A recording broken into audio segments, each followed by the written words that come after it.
It's been a year, and we're still here. It's been a year, huh? Okay. I Yep. lost track of time. Yeah, this was we did our first show in first week of September last year. That's right. Yeah, that's right. A whole Yep. year. Yeah, Wow. started September, so it's been a year now. And So, people are still but, listening. yeah, don't scare them away. So, yeah, thanks for everybody for joining us tonight. Like I said, it's our 1 year anniversary. Um, so it's been a year since we've been on. This is the 52nd episode. So. Yeah, technically longer since we were doing the other show like before, but yeah, since now people can actually like look at our mugs and stuff while we're doing the show now. Yeah, so sorry for their luck. Yeah. You can always just black it out or put it on a second screen to just shrink it down and minimize it. So you don't have to do that. So it makes it a lot easier. So, but, Yep. How's it going? It's going. Yeah, we after getting back from Michigan and all the fun stuff with and that the people. It seemed like there's a lot of people that had COVID, picked up COVID coming back. Yes. Your mom and sister did, and then actually last week when we had Ashley and Abby and Terry on the show, Ashley and Abby ended up with COVID also. Really? So, yeah, and so they're all clear of that now. It's all negative. They're all done with that. So that's good. Yeah, Mom and Crystal tested negative today. Yeah, I mean that stuff's going around like crazy right now. I think I think school's back in session, so everybody's picking it up. They're getting it from the kids and everything, and it's coming home. And surprise! Look what we brought home from school today. We're not bringing homework home. We're bringing COVID. Aren't you happy? Yeah, it's been odd. Like I'm glad that I was lucky enough to not get it. I still kind of have my cough, but I've always had this cough like off and on from time to time. But I did test just to make sure. Well, you know what the difference was between, because we were all four there together. The difference being is that you and I were stuck at tables the entire weekend almost, while your mom and Krista went out getting around, running around and seeing people and doing things and all. Like we were pretty much stuck at tables. So, yep. So if they wouldn't have been out jumping around, running around, doing all what they wanted to do, they wouldn't have any fun. So, yep. As she said, it wasn't fun. Nope. I can't imagine it. So it's not fun at all. Glad you're feeling better. So, yep. Yeah, they were out there at Ashmore, her and Eric and all, because Eric can't go back to work till Thursday. So they were out there kicking butt on some stuff today. So got a bunch of stuff done out there trying to clean up the place and do some things that we haven't had a chance to get done. So yeah. Yep. So what's going on with events? Anything new? Not really. Nope. We're just kind of doing the same old thing. Booked a couple more dates today, and one for this year and one for next year. And did that, and so we've still got that going on, and people can check that out. We are booking stuff for 2023 right now, so it's if you want dates, you need to get in, because they're starting to, and we're not filling it up and like that, but people are picking out the dates, prime dates that they want to be there, so they're getting that now. So it's a good time to do it. We do have Kids Day coming up October 1st, but the sad thing about that is it is sold out. So if you're looking for Kids Day event tickets at Ashmore, it's not going to happen. It's sold out. Ashley will be taking care of that one, as well as her little group of banditos that'll come out there and take care of the little children. So we had an interesting Kids Day this Saturday without even trying, though, as my grandkids were in town, and Norma took them through a walk through the building, and then Terry took them on a mini ghost hunt throughout the building then later. So they had a blast, coming out and doing some of that stuff. So that was kind of fun. That's awesome. That's cool. But you got some stuff coming up at Rose here pretty quick, don't you? Yes. Of course, like, the one of the bigger ones that we're doing here, October 29th is the one where we're teaming up with the Asher Walton House just down the street, on the block, I should say, where people can investigate both places. Two locations, one price, as we've been saying. So, those tickets are going. They're picking up now since we're getting closer to Halloween. Everybody's willing to check out locations and have a place to investigate. So right before Halloween with this one. So, there's still some tickets left, but you might want to get them pretty soon, because I'm thinking it's going to sell out. I mean, usually when we do the public investigations, just here alone, they usually sell out. So people having two Everybody's kind of locations like thinking that. Well, they all think it's like the end of October, so it's not a big deal. I got plenty of time, and they don't, because it says right Yeah. down there in fine little print, 20 tickets available. So when they're gone, they're gone, Yeah. and Yeah. that's just the way it is. And Yeah. I guess I should have mentioned too that we've we do have Tennessee Race Chasers coming out in November at Ashmore, and so they'll Yeah. be out there, and we're kind of doing our own 2-4 thing. We're doing a daytime and a nighttime investigation. So you can buy tickets $89 for the day, $89 for the night, or buy them both for $149. So, but yeah, Chris and Mike will be out there doing that, and they always do a good job with it. They have fun with it, and it works out pretty well. Yeah. Yeah. I'm sure that'll be a good time. Yeah. But yeah, I mean, the only other thing other than, that event there is, we have the public investigations going on each month, which is, like I said, those usually sell out. So you can go to roadshotel.com and see what's available. Saturdays are booked up until about November now. So not very many Saturdays left for the rest of this year. If anybody's looking to book at Rhodes Hotel, almost at Ashmore, because I saw the little Ashmore thing at the bottom, like underneath our screen, where we can see the other stuff. I almost said Ashmore on accident. But yeah. So a lot of stuff going on, and of course we got some events going on that we'll be going to. We've got the Mystery Machine you're going to be bringing out for a few events. Yep, yeah, I'm doing the one for sure, October 7th and 8th in Huntington, West Virginia. It's the Majestic house out there, Majestic Haunted House, and we won't talk a bunch about it because we're going to have them on the show in just about a month. And before we go out there, so that'll be kind of fun. And I didn't realize it, but this is actually a haunted ship. So so I thought it was just like a haunted house that they were doing, and then I found out it was a haunted house in a ship, and then I found out it's really actually haunted. So that they do paranormal investigations out there. So I'm like, oh, okay, I can handle that. So yeah, that'll be kind of fun. And so that's cool. So I'm looking forward to that. And it'll be good.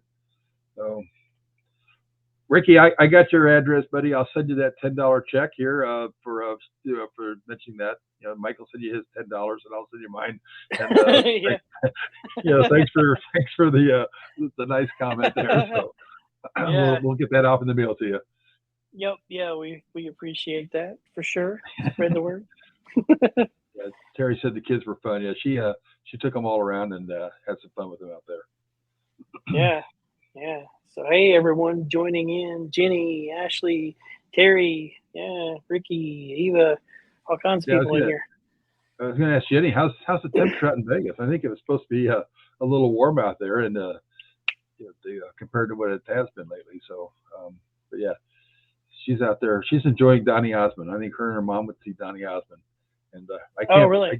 I can't laugh at him for that. Actually, I saw Donny Osmond myself in I think it was about 76 or 77, longer back than Jenny is years old. And so, I saw Donnie Marie in Springfield, Illinois at the State Fair. They were playing back in their heyday of stuff. So, yeah, it's been a few years back that I've seen those guys. Because he's about the same age I am anyway. So, yeah, only he uses a lot more hair color than I do. I don't use any, but you got to have hair to color it anyway. So. He said it, not me. Oh, listen to him. It's Mr. Glow on top of your head. It's all in the lighting. Yeah, that's it. That's what it is. But yeah, I think it's the last thing we got to kind of plug there is just make sure that if you miss one, you can always check it out on the Facebook page, or you can go to YouTube and you can sit there and just run YouTube on your TV all night long and just take it on. You can binge watch. Yes. Probably have a suggestion when you're done, but you can binge watch all of our shows on the YouTube channel. There's LLF Radio on at YouTube. So yeah, and as Robin just said, there's a year's worth on there. So yep, And if you watch us on TV, just let us know, because then we can say we've been on TV. Isn't that how that works? If you put it on your TV, you've been on TV then. And that's what a lot of these, Yep. a lot of the Yeah. paranormal investigators have all their shows that they've been on TV, because they right through their computer into their TV. So, We were on YouTube TV, right? yeah, something like that. Well, I can run my YouTube right on my regular TV, so yeah, we can pop it in there and just let it play. But, so, well, we should probably get our guest on tonight. So you've done a little more follow up with her than I have, because I've been gone, and then I was at Ashmore for like 4 days solid and everything. So I'll let you kind of do an intro and bring her in. Yeah. So not too long ago, our guest was actually here at Rhodes Hotel. I keep wanting to say Ashmore tonight. I'm getting like back and forth, but Oh, you miss it. I do, and I'll see it soon. But yeah, she was here not too long ago, and we were talking, and she was telling me about the books that she has out. Lucky me, I got a copy of it, the latest book that at that time hasn't been released yet. So maybe by now it might be released, but if not, haha, I got a copy. Yeah, so yeah, let's go ahead and bring Joni in and talk to her and see what she's up to. Oh, by the way, she's been to Ashmore too, so I'm sure we'll talk about some of that. Oh, didn't know that. So there she is. Hello. Hi, Joni. Welcome to the show. Hey, good to be here. Yeah, I was really surprised when I was at Rhodes and I found out that you were getting ready to get on a podcast with Robbin from Ashmore, because we had been to Ashmore just like 3 weeks before we came to Rhodes. So what's the coincidence of that we've been to both of them? So yeah, thanks for having me on. Were you at Ashmore on a weeknight or weekend or? Weeknight. Yeah, we Okay. we have pre-open schedules, so we came in on I don't know, was it Thursday maybe? I don't know. Ashley was there and took care of us. I'm sorry. Don't say anything good about Ashley, because then she'll want me to, she'll keep like putting more feathers in her hat and her head will swell. It'll be a mess. I really liked Ashley. She was great. So she needs a raise. I'll pick her up when I go out there next time. So what do you think of each location, since we're talking about we don't have to, obviously, hopefully you had activity in both places each time you're there. Yeah, we had activity at both places, and I'm a medium, so I'm able to pick up on things when I come in. I mean, but we also use, paranormal equipment. My mediumship skills are kind of something I normally just keep to myself, and it helps me know which room to go into, where to set the camera and stuff. But as far as Rhodes, we had some pretty good activity. At one point we asked, what's your favorite room? And they said room 7. Which that's the room with the attic access, right? Mm-hmm.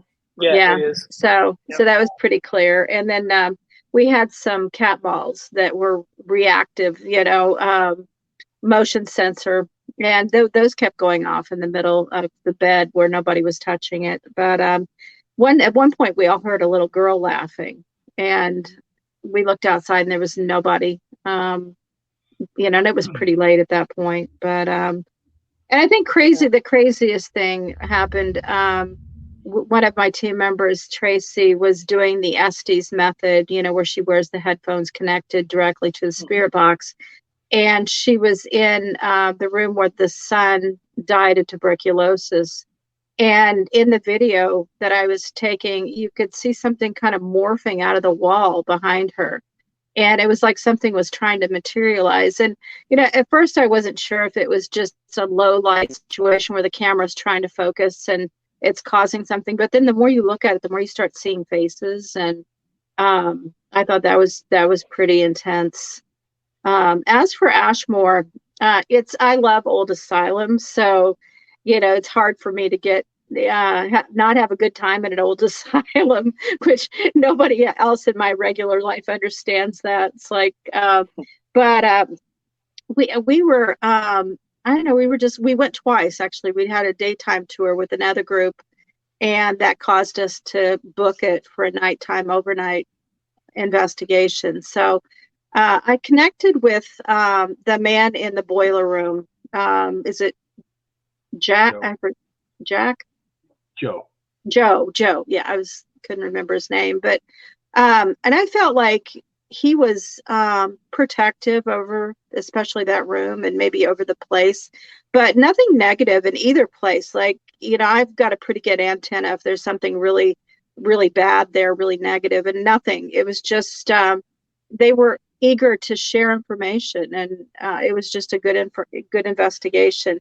I want to say the coolest thing that happened to us at Ashmore was we were in that room that's like an auditorium with the chairs facing the front. And I said, can we do something for you? Because you're always having to answer questions for people. Maybe we can do something for you. And I said, would you like us to play some music for you? And the REM pod went off at that point. And so one of the guests with us, Elliot, turned on Elvis. And I think it was Love Me Tender. And he played the song on his phone all the way through. And we had a portal going at the front. And as soon as the song ended, a woman's voice came across and said, beautiful. So I think they enjoyed our musical tribute there. So it was fun. Both places were fun. We had a great time. Good to hear. Yeah, I think you guys probably hit on stuff that what's been similar at both locations. With the with Rhodes, with the little girl laughing and all, and and everything in Ashmore. So what you guys have is the same thing that a lot of others have caught, the same situation. And the music at Ashmore, we tell people all the time to play music because they seem to enjoy that. Yeah. Well, they did. Yeah, they thought it was beautiful. So we played something that we thought was fairly timeless that, all generations, depending on how, we weren't sure who we were talking to at that point. So they liked Elvis. Sure. Yeah, so, tell us a little bit about yourself. I'm sorry, what? Tell us a little bit about yourself, what you do and everything. Well, I'm a paranormal investigator. I'm a medium. I write books. I've written 24 paranormal books, and I own a ghost walk business in New Harmony, Indiana, which is south of both of you guys. And we do public investigations here as well. We have a couple buildings that we get access to. It's the site of two former utopian societies. So this town goes back to 1814. So we've got some really old haunted buildings, and we just finally got access to an old opera house or old theater. And it took me 4 years of really working to get in there. And I had to jump through some major hoops to get in there. But we always give half of our profits back to the locations for, to be able to help them maintain and preserve these old buildings. So I'm sure that helped. But so we've already sold out for one of them, and 10 tickets left for the other one. So we're kind of getting into our busy season right now, and I'm sure you guys are too. Everybody waits till October. Like, it's like it's haunted all year round, and it's we can do spooky things in June as well as October, but that's when we get busy as well. So that's what I do. Everything I do revolves around ghosts, basically. You probably get busier with the ghost walks. I'm sure do you schedule more like in October? Yes. I'm assuming you probably do. Yes. That busy time. We do. We have 5 tour guides now, so we can do as many as 80 people a night. Just, we have 2 different ghost walks, and if we get a lot of people, we'll split the group, and one person will take half the group and take the route backwards, and the other person will go forwards. So, we could do both walks and take about 80 people. So we're ready. We just need to make sure everybody shows up, which I'm sure they will, because I don't know, the veil gets thinner, everything gets a little spookier. And I think also people, their expectations are a little higher, and maybe they're a little creeped out, so that helps with the activity. So I don't know, we always have a really good time in October. Yeah, it seems like a lot of times, like here, and I'm sure it's at Ashmore and probably with you guys, people watch the paranormal shows or or Mhm. just the spooky effect, and they're just like, I want to go to an actual, place that's haunted, or I want to do these ghost walks like around Halloween. So Right. some people that don't normally do this all the time actually comes out and like, they start booking this stuff up. Definitely, definitely. And it's like we stay pretty busy year round. I mean, it's funny because we're usually busier in April than we are in August. I don't know, people I think are just, stir crazy from being inside and want something fun to do. But I'm in a tourist town too, so as soon as the tourists show up, we can usually count on having plenty of people to take on ghost walks. Now, your ghost walks, do you guys go in buildings also, or is it pretty much like on the outside of buildings? No, it's all outside. I've always I tell people, I said, I take you inside, but they don't trust me with keys because we'd be inside all the time. We'd be spending the night, so they're pretty smart not giving me keys. Yeah, more than likely. Do the extended tours, right? Oh yeah, absolutely. Every once in a while we get lucky and somebody will be there and they'll open the door and see us and invite us in, but that doesn't happen too often. Not often enough. So Yeah, it's funny, like where you say that, like years ago, Robin's been out there too. Like my charity, we would do charity events, at different haunted locations and stuff. And we did Stanley Hotel 2 years in a row, and like when we brought that up, it made me think of that because like I stayed in room 217, which is the Stephen King suite. So they didn't do tours or anything like for that room. So one of the mornings I got up and I could hear the tour group like at the end of the hallway. Guy was talking about 217. I opened the door up and scared the crap out of him. And then I was just like, "Hey, do you want to see the room?" And the tour guide seemed surprised. They were like, "Really? You don't care?" And I'm like, "No, it's what everybody's here for." So I literally let him come in and take pictures and stuff. And it's like, I would hope somebody would do the same thing for me. absolutely. Yeah, it doesn't hurt anybody, Yeah.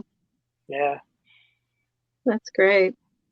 Yeah, I spent 30 years in New England. I lived in Massachusetts, so most of my experience comes from in that area. We investigated everything in that area, all up the coast as much as we could. So, and Gettysburg's a big favorite of mine. I've been to Gettysburg, I think 5 times, and we've got our places on our wish list that we want to go. So, do you guys have any wish list places that you'd like to go to? Too many. Too many. What would be your top one? Oh man, the top one. I've got 2 that are just like right there with each other. One, I'm going to go to Egypt and see the pyramids, and 2, the catacombs.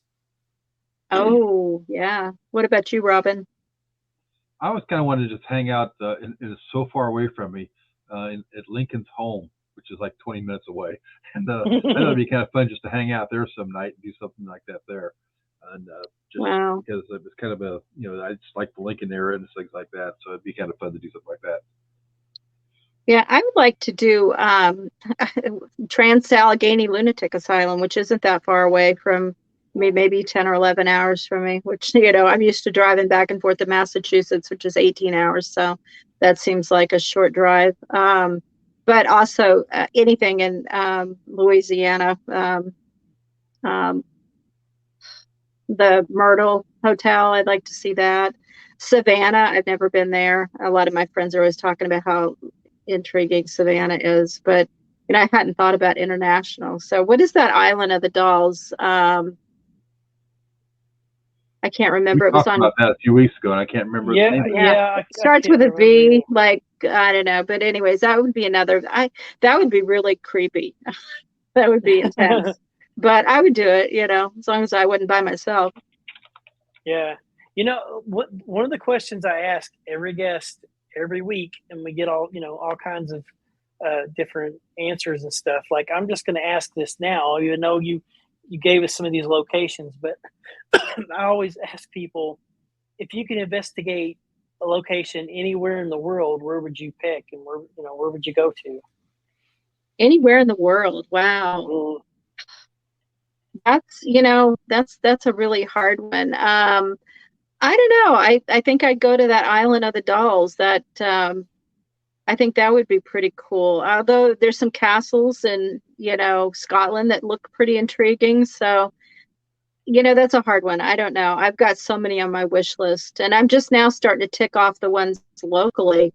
We got so busy with our own town that we weren't really getting out to see other places. And one of my team members, Donna, she said, we need to get out and check out these places. And so she kept sending out, information. And so Ashmore was our first, and then Rhodes was our second. So we're doing the Indiana State Sanatorium next week. So we're hitting all the local places.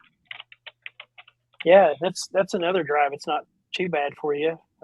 Because you're in southern Indiana, right? So. Oh, Donna Tilly. Oh yeah, I can't pronounce that. That's not the one. Okay. Yeah. This is by Mexico. This is one of them they call the Dolls. But I thought there was another one over, across the pond someplace too that they. Donna, you need to book that one for us. She's been busy booking us everything else. So, yeah, I mean, I'm excited just about seeing the local places. People have been telling me, on the ghost walks, that like, have you been here? Have you been there? And, I've been to Waverly like 4 times, even before I moved back here. That was like a place that I always wanted to see. But, I haven't seen anything since I've been here. So, I was excited to see both of your places. And it's such a good cause too. I have to say, when we were reading up about it, it was like, wow, this is awesome that, they donate money to, such a great charity. So kudos to you guys. It's great. Thanks. Yeah.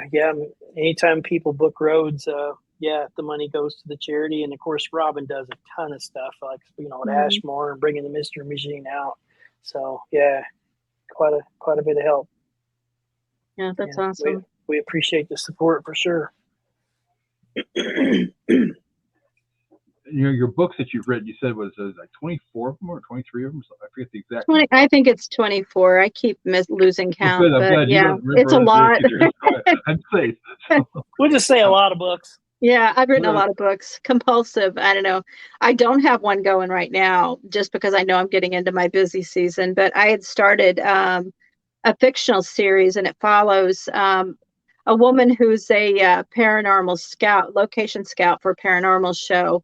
And she goes to these locations. And my first book, I modeled the location after Waverly Hills. And the second one, I kind of made something up. So maybe I'll have to model the third one after one of your locations. That would be kind of cool. But people are starting to harass me because I haven't started the third one yet. And, they get addicted to these series and they need to know what's going to happen next. And it's like, yeah, I have 4 words on the page. That's it. I'm sorry, you're going to have to wait a little while, but you get busy with other things. So I'm hoping to get started in maybe November, probably more like January, because, November leads to December and we're all too busy in December with crap. So. Is there any particular paranormal topic that you like to cover on your books? I just hit the gambit. I have a couple of haunted house books. I've had my first haunted house book was Bones in the Basement, Surviving the S.K. Pierce Haunted Victorian Mansion, and that's in Gardner, Massachusetts. It's been on a number of paranormal shows, Ghost Hunters twice, Ghost Adventures once. I was actually there when they were filming for Ghost Adventures, and we helped them with the B-roll filming and whatnot. And I actually just got flown to Massachusetts to participate in the filming of a paranormal show, which you can't talk about, but it was held at the Victorian Mansion. So I was the expert. And I say that like that because, there's no experts in the paranormal field, but I'm sure, when I show up on screen, it'll say Joni Mayhan, paranormal expert. And, that always drives me crazy because you don't have any control over that. And then everybody gives you crap about it later on social media. Like, oh, she thinks she's an expert. It's like, oh, she didn't have choice of what they put under her name. But I'm hopeful that does well. I mean, you never know how, what they choose to use. And how you looked. That's always, it's like important as a woman, we want to make sure we looked good, But and then my other haunted house book was Hanover Haunting, and that's another location that's been on TV. It's just a little ranch style house in the middle of Hanover, Pennsylvania, and she had such extreme paranormal activity there. She was on a number of shows as well, including the Dead Files, and she asked me if I would write the book for her after her first author literally passed away. And so I went to check it out, and I was pretty confident that I could handle whatever was there. It was still very active when she asked me to write the book. I thought it'll be good. I was on my way back from Massachusetts visiting family there on my way back to Indiana. And I decided I'd make Hanover, Pennsylvania my halfway point, and I'd just spend the night at her house and get a good feel for how haunted it is. And, as a medium, when I walked in, it was the most negative haunting I have ever experienced in my life. They were all over me. And it was just like, being assaulted on more of a spiritual level. It was awful. I had to walk outside. I couldn't stay inside very long. And I ended up not spending the night. And I'm not a chicken when it comes to paranormal things, although I have to say I've set boundaries and limits now because I've had so many really negative experiences. But I told her, I said, I'll write your book about your house, but we're getting you some help. There's no way I'm just going to write this book and leave you here, And so we did. I got her some help, and she managed to survive and get out of that house. And she just recently sold it. She couldn't sell it. She was renting it for a long time, but house is cleansed now, and she's moved on to her happily ever after. But boy, and I became part of that book, part of the story, because I was right in the middle of all that warfare going on, and things were coming to me through her. And it was a scary point in time just writing the book, and I've had that happen with several books that, if it's on a true subject, all of a sudden whatever's there doesn't want me to write about it, and it's coming through to me, and things start happening in my house that are a little heavier than normal. So yeah, you never know. It's like when you're a paranormal author or a researcher or an investigator, sometimes you put yourself in situations that you probably shouldn't, and you put yourself closer to the danger because you need to record it, or you need to experience it, or you need to learn more about it. And sometimes there are repercussions, and I've had my fair share of those, that's for sure. I've heard times, mediums like saying stuff, how they go into some of these locations and just feels like they just get bombarded all at once, and kind of have to clear their head and get out of the building or whatever they need to do to kind of yeah. And that's why I loved both of your locations, because I didn't have that. We had activity, but it was nothing terrifying. And I nobody needs to have pulled out of their bed by their ankles in the middle of the night, and nothing like that happened there, and it wouldn't have happened there, I don't feel like. Have you had anything negative or anything really crazy happen at either of your locations? I mean, we've had people that have been scared and maybe walked out of the building or something like that, but I sometimes think that some of that may be just in their mind a little bit, because they come in and they're expecting something, and the littlest thing that might happen, all of a sudden they just kind of freak out. But no, I mean, I was kind of forced out of Ashmore one time. Nothing bad or anything like that really, but just got that feeling that I was basically being told to leave. It was during the middle of the day. I was working. I wasn't even trying to investigate, but I was working there, and it's pretty much like told I need to get out. And I'm about as sensitive as a rock, and so yeah, that doesn't happen to me. But yeah, that day there, it was like, yeah, you need to get out. And everybody's like, oh my God, their demons are there. They're going to try to, like, I look at it as they were trying to help me. That maybe something they were just saying, you need to get out here because something's going to go wrong, and you don't need to be here when it happens. So I said, I look at the positive side. You can look at both sides. I take the positive side when something's trying to tell you to get out, because maybe a reason for it. I would think that they would be protective over you too. I mean, I watched before I went, I watched the part of the Ghost Adventures episode, and I can't get into too much of it. It just kind of got to me. But what I noticed in the background was um, the graffiti all over the wall, and then when we went, it was like a different place altogether. So good job cleaning that place up. That was crazy, the before and after, because it was like the night before I watched it, and then we went, and I'm like, wow, a lot of work went into this.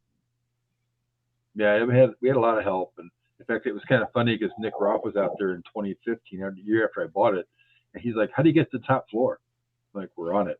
He's like, "No, there's another floor above this." I'm like, "Not that I found it in the 2 years that I've owned it anyway." And he's like, "No, when we were out here shooting Ghost Adventures, you couldn't even see in the rooms on the top floor." He said there was filled with so much junk.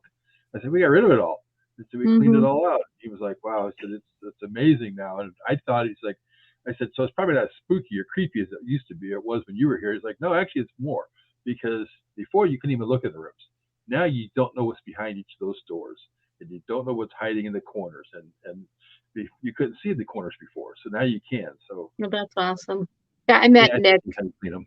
Nick's a nice guy. I want to say I said something negative about Ghost Adventures, and I really did enjoy Nick. When they were filming at the Victorian Mansion, they were all cordial to me, but Nick was the nicest. He stayed behind and was signing autographs for little kids and stuff. So, and I've met him at several Paracons, and he's a great guy. So.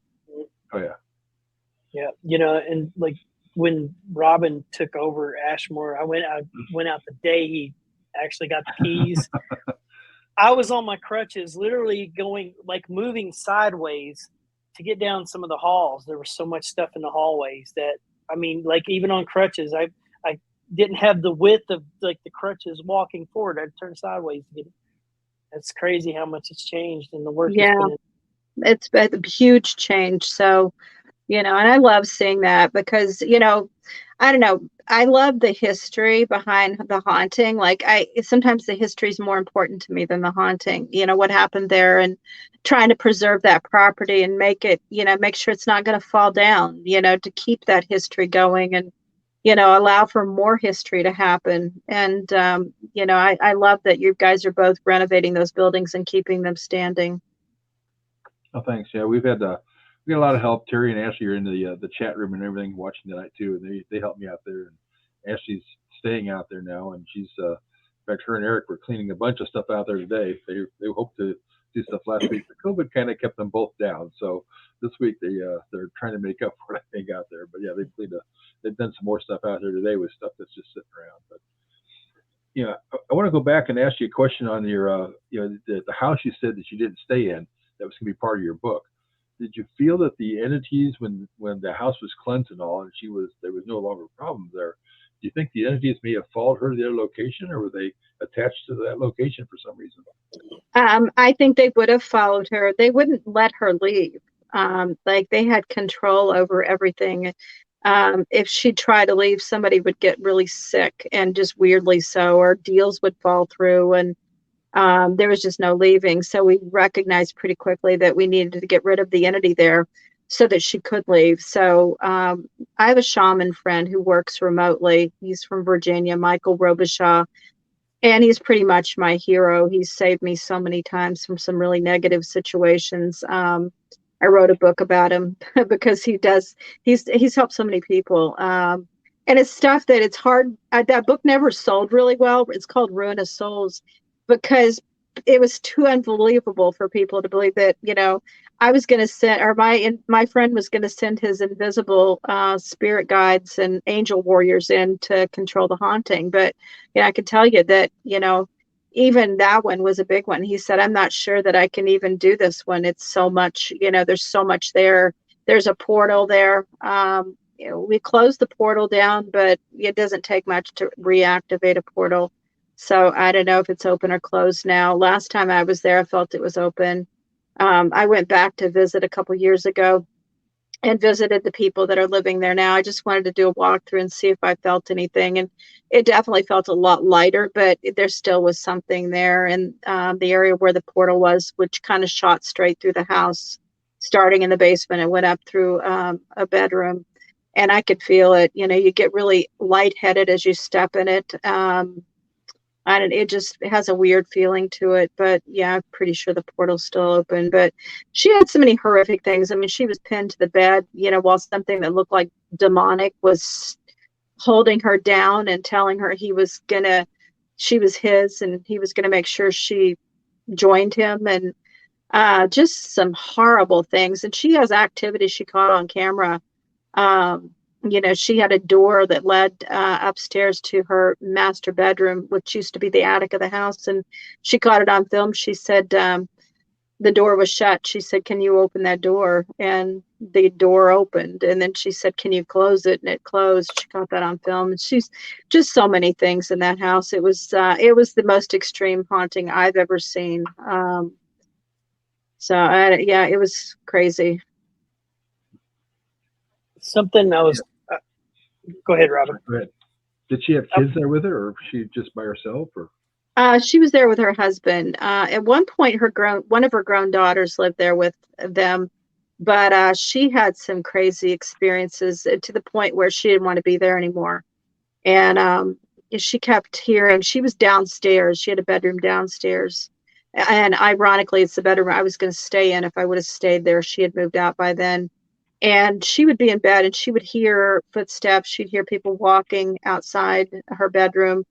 One time they went away on a vacation to Kentucky.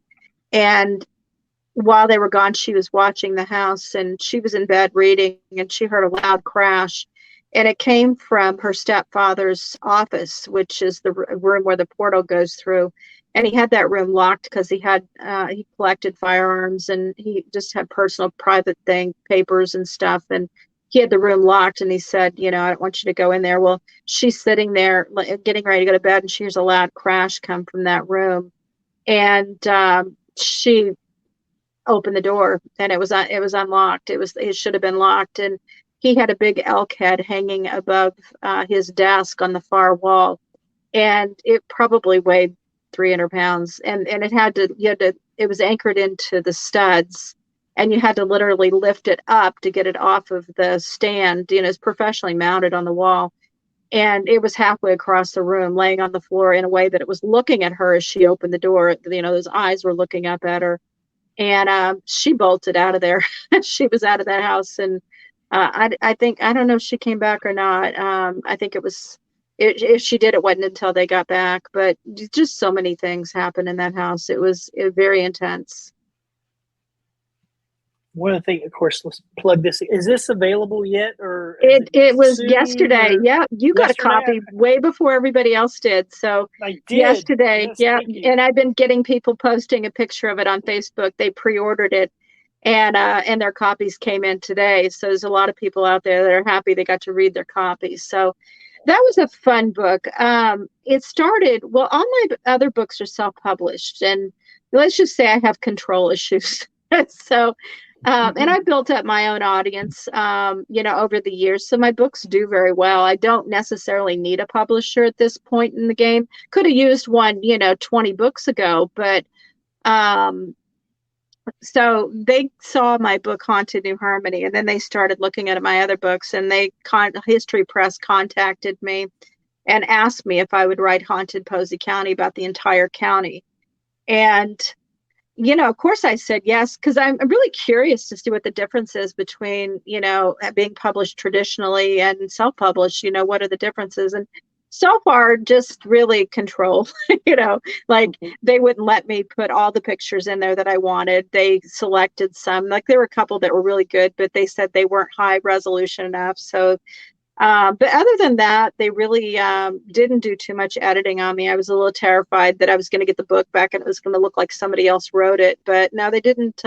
They just caught typos and grammar, punctuation things. But it was fun writing it to a certain extent. Like I've been in New Harmony for 6 years. So if I said I need ghost stories, people know me and they respect me and trust me, they'd come forward and say, "Oh yeah, I've got a lot of ghost stories." But when you start going out of your own town, people are like suspicious. And I knew some hot spots and places that were haunted, but I just could not get any stories. And I thought, I don't know how I'm going to write this book. A good example is a house called Robin Hill. And if that wasn't in the book, people would have been mad at me, because that's like the one place in the town of Mount Vernon that everybody knows is haunted. And at the time I was writing the book, it was up for sale. So I was like, oh boy, I bet somebody's really hoping I don't include this in the book. But we have a county-wide Facebook page, a couple of them, and I was on there constantly, does anybody have any ghost stories about Robin Hill? And it was like crickets. And I thought, how am I going to do this? And then all of a sudden, I had one woman contact me, and she said she wanted to remain anonymous, and I was okay with that. She told me one of the creepiest stories in the entire book. She said when she was a little girl, the house was abandoned and boarded up, and it's a big mansion. It's like almost like a Southern plantation mansion. It's beautiful. It sits up on a hill. And she said her mother's friend lived on the other side of that house, and they used to cut through the backyard. I think she said she was about 7 or 8 to get to her mother was over there, and she cut through the yard to get to where her mother was at her friend's house. And she did it a lot, but the house always gave her the creeps. So she would always like be looking around. But one time she was walking by, and the back door was no longer boarded open. The door was open, and there was an old woman standing in there, like half in shadows, half out of the room. And she did a double take because she was pretty sure that had been boarded up last time she saw it. And the woman called out, "Hello, dearie. Why don't you come in for a snack?" And it's like free hugs, in the white van, or definitely she, this is probably back in the 70s, maybe. She kept on trucking. It scared her, and she went to her mother at her friend's house and told him what happened, and her mother all but spanked her for lying. She said, I'll show you, we'll walk over there. And they walked back by, and sure enough, the door was boarded over like it had been before. So, and then if that wasn't enough, somebody else contacted me that didn't know this woman. She also wanted to remain anonymous. She said she used to walk by there all the time, and she would see an old woman on the balcony on the front, and she would wave at her and try to beckon her in. And I was like, wow, that's crazy. So it kind of validated the first story. So, and then I got a third story from somebody, and he was talking about, he had a friend whose father was a police officer, and the building they were always, when it was abandoned and boarded up, they were constantly getting alarm calls. And he would have to go down there and check it out. And I guess they had keys. So he walked in, and he kept hearing noises at the top, and he walked up to the second floor, and there was a doll sitting in a rocking chair, and he shines his, it's dark, there's no electricity, shines his flashlight at it. And then he kind of heard noise or got distracted and turned away. And then he turned back. The rocking chair was empty. And so he shined the light around the room, and the doll had relocated to the bed, and he was flat out of there. So I got 3 really good stories on this one house, and and it was kind of that way for the whole town. The building on the cover is the Hubby House, which Alvin Hubby, one of the governors of Indiana, lived there. So it's pretty famous. It's county office building now. And I knew it was haunted, but couldn't get anybody to tell me a story. And then all of a sudden, out of nowhere, somebody messaged me on Facebook and said, "Here's Judge Travis Clower's phone number. He wants to talk to you." So a judge gave me a story about the haunting there.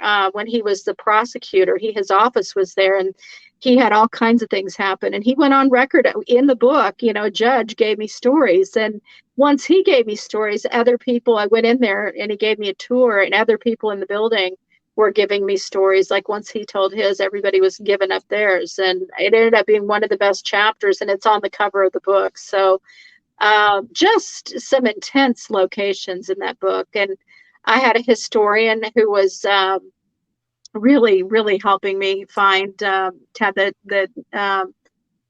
Posey County historian was taking me around and looking up articles. Like one time during a snowstorm, I was asking him questions about one of the locations, and he literally got in his car and drove down to the Historical Society to find the paper for me. So everybody was so wonderful with this book. it was fun to write, and we got some investigations in on it too. So, while we were at the Hubby House, we did a spirit box session, and that was kind of fun. There was part of the building used to be a Masonic temple, and so there's this huge addition they just have filing cabinets in it. And we were asking a few questions, and we got a few random names that didn't make sense to us. But at one point we said, do you miss, Judge Clowers being here? And they said yes. And so we were able to go back and tell him that. He's like, yeah, well, I didn't need to know that. Something that stood out to me was that I thought was kind of crazy was the whole thing with the McFadden Cemetery. Yeah. There's like one corner in Mount Vernon that if you stand there and it goes back to that history. There's a lot of history in this book because I don't know, I'm fascinated with the history of a location. Like, it's not enough to know it's haunted. I need to know what happened there. And you can stand on that one corner, and that's McFadden Bluff. That's where the very first people that found the area came up from the river, and that's where they built their first house. And then after that house was gone, well, they buried their dad in the backyard, and like, I don't know how long, a little bit, sometime longer, there was a house there that ended up becoming a hotel, and they had a bear chained out in the front yard. Somebody, some trader that was coming through town had found a bear cub somewhere and gave it to him as a pet.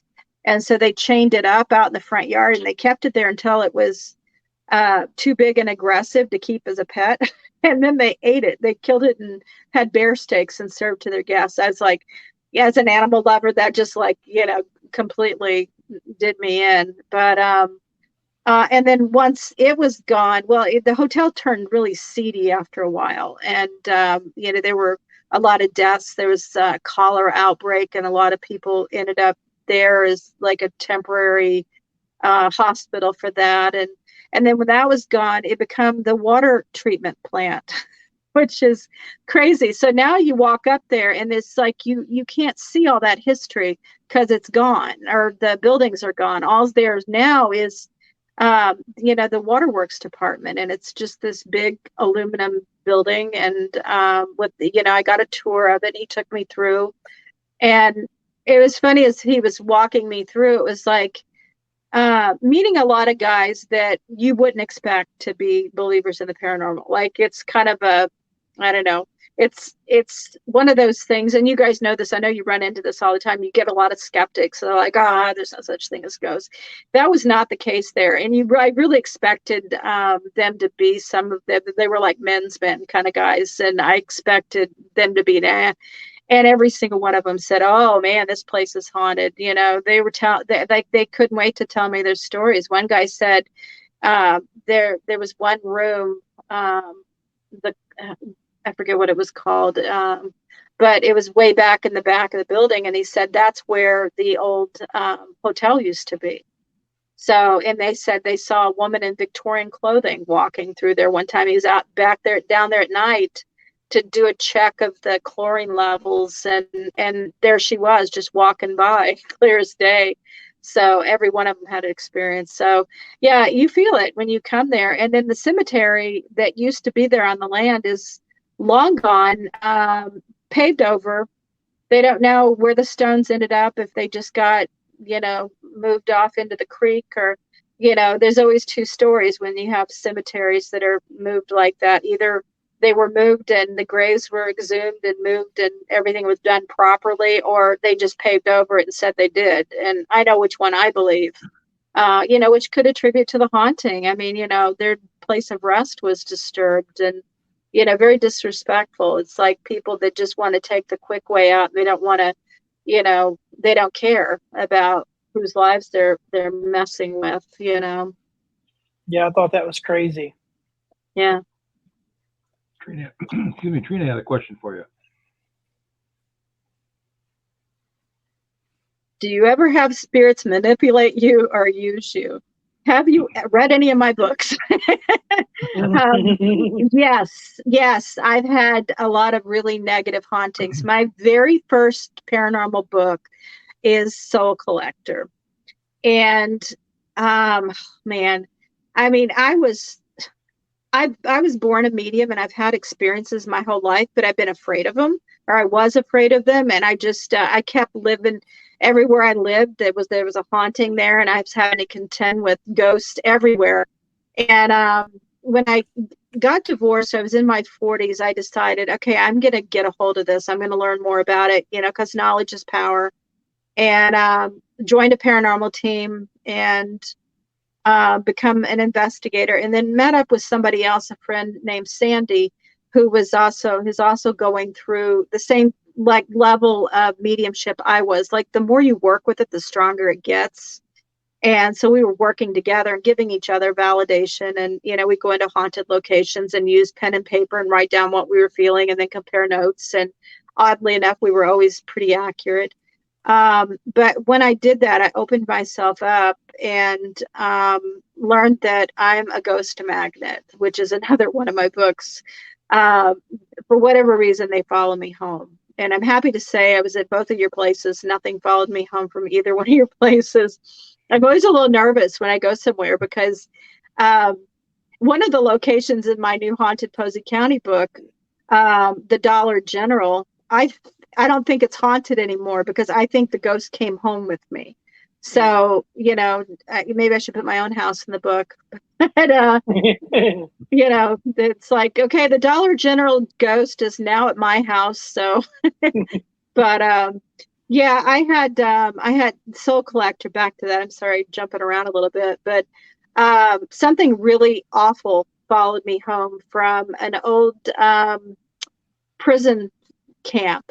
There was nothing but ruins. We loved going out there. It was in the middle of a state park, and we could stay all night if we wanted to. It was free. We just roamed the grounds. We had maps. We knew where all the buildings were. We're tromping through the woods, and something really negative followed me home. And, it's like one of those things I really preach to people. If you're a sensitive, if you can feel when ghosts are near, they can feel, you feel them, like they're aware of you as well. I feel like sensitives or mediums, I think we kind of glow to them, and they're very much drawn to us. And something about my energy is like nitrogen to them. They just, I don't know, they just flock into me for some reason.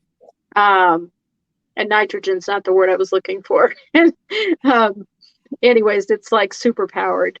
But I didn't have a backup plan. Like, what do you do if something bad follows you home from a location like that? What do you do? And you should always have a plan in place. You should always have a really good psychic medium that can help you, or a shaman, or something, and I know a lot about paranormal protection. I've written 2 books about paranormal protection, but for whatever reason, those things don't work for me.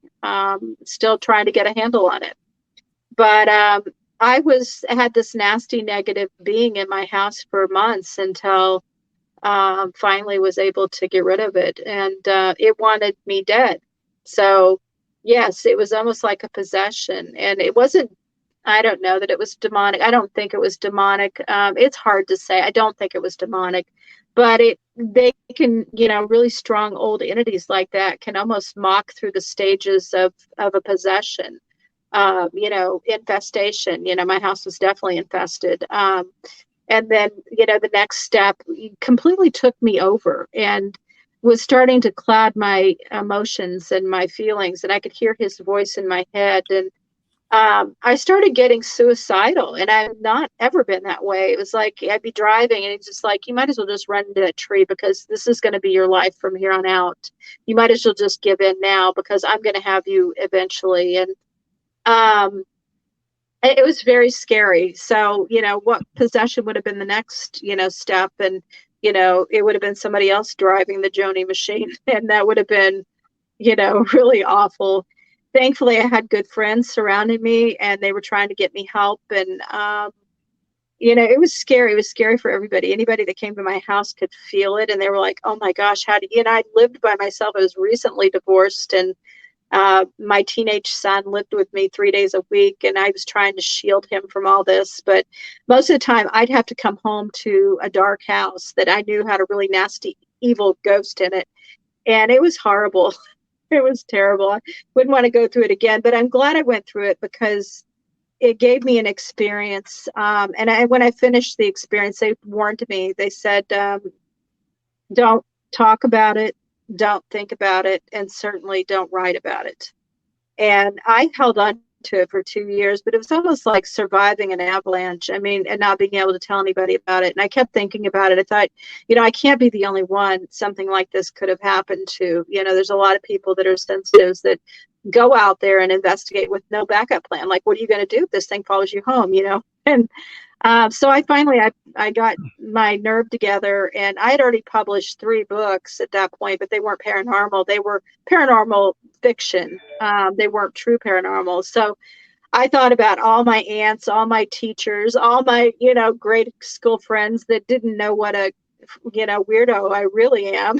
And put that book out there, and I was terrified. I thought, boy, people are going to be, bashing me, and it's going to be awful. But it was the opposite. It was like all of a sudden all these people started coming out of the woodwork and telling me, oh my gosh, I had something similar happen, or thank you for the warning. Maybe I won't, advance my psychic abilities past what they are, or maybe I'll take precautions and find out, find a good backup plan. And it just launched my paranormal career from that point on. I just started writing more and more books, and here I am 24 books later. And, I make a living off of ghosts. So who knew that would happen? There you go. But because we're kind of running out of time, but I think I got the right website up here for you, that people can go and find the books and your tours and everything right there. Yeah, JoniMayhan.com or hauntednewharmony.com. Yep, that's it. So, well, I really enjoyed being on your show. Thank you for having me on. Thanks for being on. Yeah. Thanks for the read. For joining us. Yeah. In fact, I know right where you're at. I used to go down to Evansville, Indiana all the time, so I'm familiar with the turnoffs in 64. So I know. Yeah. Come down for a ghost walk sometime. Yep. Doesn't have to be October. Yeah. A friend of mine lives in Cynthiana, so I used to go up and see him every once in a while. Okay, awesome. So that's just like an exit or so after yours. But once again, thanks, Joni, for being on, and make sure you guys check out her website and, for the books and her haunted ghost walks and the other things she's got going on. So there's probably a lot of cool stuff there that you guys enjoy. All right. Thank you. Thanks again for being on. Thank you. Yep. All right, Joni. Have a good night. Take care. All right. Bye. Have a good night. You too. Okay. That's great having her on. It's like, I've never met her, but it seems like she's got a lot of stuff going on with a lot of books and everything. And I think some of it would be some interesting reading in there too. So, check out their website and everything. So, yeah. She was here and we talked, and I was just like, hey, let's get you on the show. Well, next week, we got Dan and Connie. How do you pronounce your last name? You know? Lefevre? I'm not sure. Well, good, Mike. You booked them, but don't pronounce their last name. So I just know them by Dan and Connie, and they have the old Park Hotel. Okay. So they will be joining us next week and telling us about the hotel. So that'll be another fun one, because I've seen stuff, on social media, and I've seen like some of the TikTok videos and stuff and different things like that they've been putting out. So now it'd be kind of cool to actually talk to them. Yeah, really. So, okay. Well, other than that, we're on to year number 2 now. So yes, starting year number 2. Yeah, starting year number 2. So get out here this evening, and thanks for joining us. And spread it out there. Make sure you tell people that we're only going to be on the Paranormal Chat Lost Limbs this Facebook page right we're at right now. That one there. So it's the only one that we're using now. So we're trying to we can keep comments and everything in there so we can see it. And I think we started answering comments, and we can only answer all the pages at once. People are like, what the hell is he talking about? It's like we're commenting on or answering somebody on another page. So now they'll all be in the same one. It's a lot easier. So but other than that, we'll talk to everybody here next week with Dan and Connie, and however you pronounce your last name. So. Have a good night, guys. Thanks for tuning in. Good night, everybody. Night. My name is Mike, and I'm the founder of the Lost Limbs Foundation. The Lost Limbs Foundation is a 501c3 nonprofit organization that provides assistance to amputee children in need of prosthetics. I started the charity after my own struggles after my leg being amputated just above the knee. Prosthetics cost thousands of dollars, and the average lifespan is 5 to 7 years on a prosthetic. Kids are constantly growing, so they'll go through multiple prosthetics throughout their life. This is the prosthetic leg that I use, and the cost was about $70,000. The Rhodes Hotel is in Atlanta, Indiana, and is owned and operated by the Lost Limbs Foundation. We are currently doing photo shoots, ghost hunts, and special events to help raise money for the charity. For more information, you can go to lostlimbsfoundation.org. With your help, we can help these kids one step at a time.